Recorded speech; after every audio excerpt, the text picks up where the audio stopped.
Welcome to TFA Files TV. We are back again with the latest gossip nyaya dziri kupisa dziri kutenderera pasocial media. Ketty Masomera achinyomba Queen of Pieces waMadam Boss achisanganisa naMadam Boss achitoda kuzvitonga ukangwara iwe.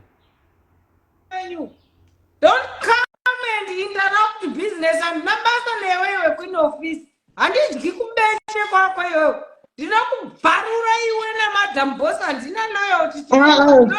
Loyalty yangu end to me. Madam Boss apinda papi Ketty.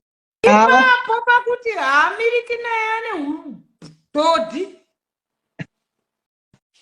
Ane hudhodhi ari kuita Patricia.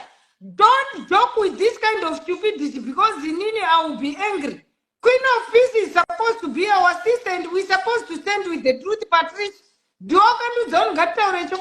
Why did Queen of Peace went and change the password? Queen of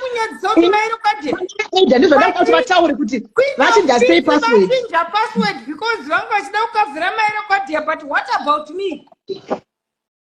What about me when we were talking the truth? Why did she go inside and change the password? For what? Tachifan wakupinda ne password toadzano ari pa Facebook kuti mairo kadhi ari kunyepa. Tapinda password hakuna mabaro kadhi then we move. Fuck off guys. Patricia ndakwenda baba na ndakuvapeta mangwana. Ndikutokuudza ndakutowapeta zvekutodaro kubva mangwana ndovabvarura nabasa navanhu kumba kwavo.